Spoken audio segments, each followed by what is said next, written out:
What's up guys, welcome back to my channel. I'm excited about today's video because it is about regular schmegular vocabulary words. I know, I surprise myself sometimes. I'm not gonna do a video today on slang or idioms or phrasal verbs or expressions, you know, all that jazz. I am just going to do regular vocabulary words today. However, these vocabulary words are what I deem as important in the workplace. So we're gonna go over 3 vocabulary words today that I believe are pretty important for you to know in the workplace or the workforce. Now, if you are an ELL learner, you could probably go to the dictionary and figure out the definition for these, or you can stick around and watch and have fun while you learn here with me. And I think they're just important, especially if you are working here in the United States. So without further ado, let's get right to it. So the first one we're gonna go over today is perks, P-E-R-K-S, perks. And this just means additional benefits or advantages beyond salary, often provided by an employer. Perks are like anything that your employer gives you beyond your pay. Let's say your employer gives you your salary. Of course, that's what you worked for, that's what you earned. Now, if your employer also gives you a discount, like maybe you work at a company and you get discounts for some place or whatever, or maybe you work at a store and you get discounts for that store, that's a perk. If your company is affiliated with a bunch of different other companies like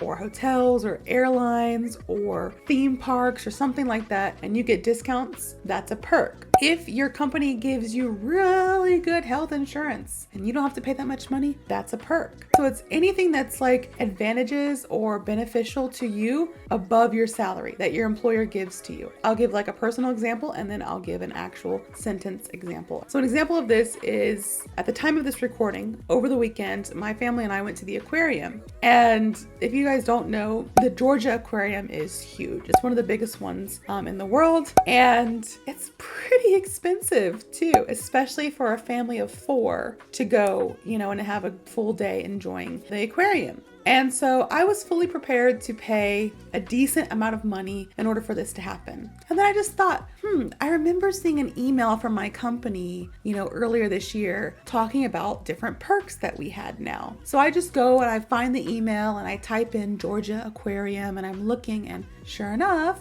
there is a discount. It's a perk that we have. So because I'm employed by a certain company, that company has some kind of relationship with other companies, including the Georgia Aquarium, and they give employees discount. It wasn't an amazing discount. It was like 10%, but when you have 4 people, 10% is a lot of money, you know, taken off the total balance. So I was excited. I was happy. I didn't have to pay. I think I saved like $50 or maybe 50 or 60, but then Atlanta, you have to pay parking and stuff like that. But I saved a good bit of money using my employee perks. It's good to know this vocabulary word, and it's good for you to look into your employer and see if there's any perks that they offer for you. So the actual example sentence I have for you all today is, the job comes with great perks, including health insurance and a company car.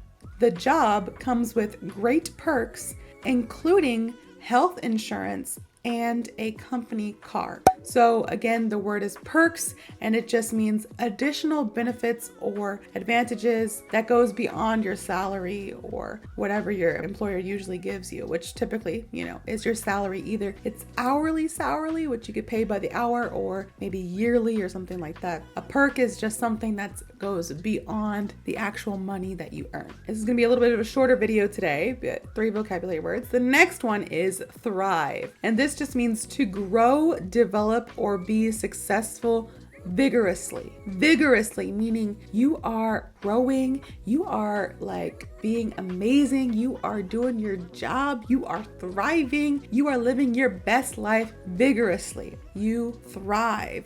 Before I go in to give the example sentence, a personal example of this is, I truly feel like I thrive when I teach. And a lot of you guys know my background. I've shared it before on YouTube, and then a lot of my students that are in the academy, the Speak English with Tiffany Academy that I work with, Teacher Tiffany, who's also here on YouTube. I work for her academy. A lot of you guys know that I have been teaching since literally I was in middle school. I started tutoring. Obviously I wasn't teaching, but I was tutoring English in middle school. And then I was like, I really like this. I went on to study English in college. I got my degrees and I became an English teacher. However, there was a point in my life where I had to make a decision. And my decision was to stop teaching and to make more money for my family by becoming an editor. Now, it was a very difficult decision because unfortunately in America, at most schools, private or public schools in America, you don't get enough money when you're a teacher. You don't get paid a lot of money. So I had to make that decision. Do I want to continue teaching for little money or do I want to be able to provide for my family more? So it was a tough decision, but I decided to, of course, go where the money goes, and I stopped teaching. It was for 1 whole year that I wasn't teaching, and I swear I only lasted 3 months before I started tutoring on the side. I was like, I miss teaching. I miss helping people. I started tutoring a little bit on the side. Then I got reconnected with Teacher Tiffany and I was able to start working for her academy in the year after that. And I realized that teaching is where I thrive. I thrive when I teach because I have a passion, I love it, and it just helps me grow as a person. And I'm able to help other people grow as well, whether that be they're growing on their English language journey, or maybe even sometimes they're just growing into their personality, or, other little things that I might not even know that I'm teaching them, but I am somehow teaching them those things. That was a little bit of a story time, but I just wanted to tell you guys my example of thrive because I do truly believe that I thrive when I'm teaching. I'm a good editor as well. I've learned the ropes. You guys don't know what that means? You can see it here. I learned the ropes of editing and I've been editing now for about 6.5 years. And I'm decent, but I don't really say that I thrive. I thrive when I teach. So an example sentence using the word thrive, which again just means to grow, develop, or be successful vigorously. Here's the example sentence. The business began to thrive after the new marketing strategy was implemented. The business began to thrive after the new marketing strategy was implemented. Thrive. All right, so we have perks, we have thrive, and we have just one more for you today. The third and final one for today is bluff.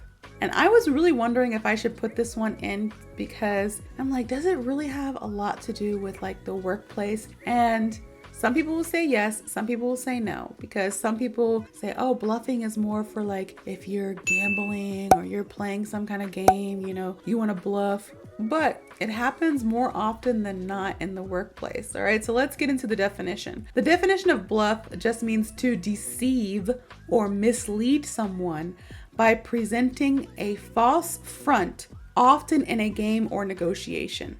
To deceive or mislead someone by presenting a false front, often in a game or negotiation. So yes, even in the definition, you can see that this is typically used in a game or a negotiation. You're negotiating with someone. You can go to the store and maybe not the store, maybe the flea market or something like that, or the farmer's market, and the people selling a box of apples. And you're like, how much is this? They say $10. And you're like, $8. And then they're like, $7 final offer. And they say final offer. You guys are negotiating, right? And you're thinking, I'm gonna call their bluff. They're bluffing right now. $7 isn't their final offer. They'll probably go lower. So then you say, all I have is $6 cash. I'll give it to you right now. And they say, okay.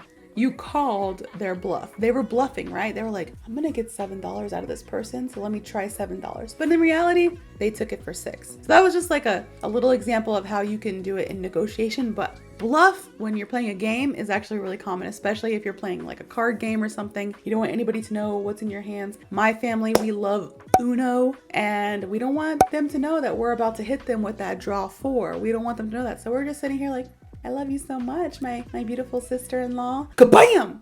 Draw 4. I was bluffing oh, I don't know what I'm gonna do because I don't have a lot of cards left. What should I? Just kidding. I was being deceitful. I was bluffing. Not in a dirty way, I wasn't lying intentionally. It's a game, so you're supposed to you have your little poker face on. But in the workplace, this can happen as well. Again, this is important vocabulary words to know in the workplace. And unfortunately, people bluff a lot, especially if you work in an environment where there's a lot of negotiations and people are like, no, we're not doing that. Or, you have maybe you have big, huge business plans and you have to try to work it out. It's very tedious. People bluff a lot. So you have to know what this word means. My personal example, luckily I don't work in a high stakes environment like that. My work is kind of high stakes. What I do for a living can affect a lot of people. And so it's very stressful sometimes because if I do something wrong later on down the line, it could be detrimental to someone. It's a stressful job, but not as crazy. We have so many people double checking, triple checking our work. I am the person that triple checks people's work as well. So it's not as bad, but I'm going to tell you about when I was a teacher in Korea, this little short story here.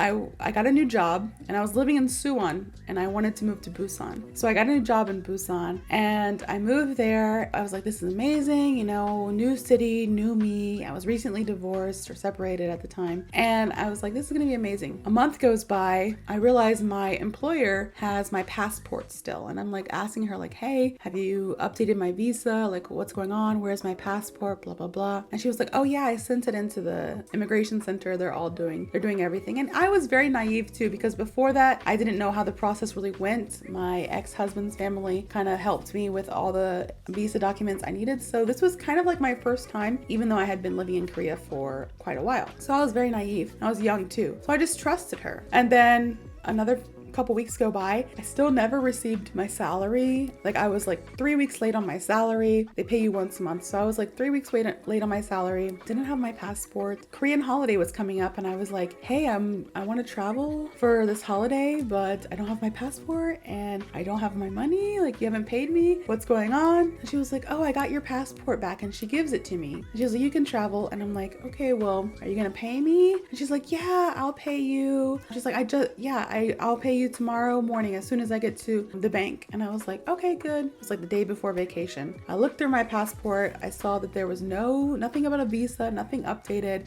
She didn't contact me to update my alien registration card. So I was like, something's really weird. Next day comes around. I didn't get my payment. And I was like, what is going on? So I'm calling her like, hey, I would like to travel, but you are now 6 weeks late on giving me my salary. What's going on? And to be honest, at the end of the day, I had to call her bluff. Like she kept on saying like, oh yeah, like no, I went to the bank and then like this happened that I wasn't able to do it, and like there was a problem with your bank account. And I'm like, I've used this bank account in Korea for several years. There aren't any problems. Like you are just not giving me my money for some reason. Trust me, there's a whole extra part of that story. I'm gonna have to do a story time, maybe in one of my podcasts. One day I'm gonna have to do a story time for that. But there's a whole lot more to that. It was a whole big mess, but not to spoil it, but still to this day, I never received my salary. I worked there for 6 or 7 weeks and I never got paid. It was a whole big thing back in the day, but the past is the past. I had to call her out on her bluff. I had to say like, yo, you're lying to me. Let's be real. You're not gonna pay me. I'm not gonna work. I'm not gonna work if you're not gonna pay me. That's that. All right, so now that you know my little short story and the definition of the word bluff, let's give an example sentence. The example sentence is, he was just bluffing about knowing the answer to the question. He was just bluffing about knowing the answer to the question. Bluff, which again just means to deceive or mislead someone by presenting a false front, often in a game or negotiation. So he was just bluffing about knowing the answer to the question. Today we learned 3 vocabulary words. We learned perks, thrive, and bluff. So I hope you have a better understanding of these 3 important vocabulary words for the workplace. If you do, please like, comment, and subscribe. And I hope to see you all in the next video.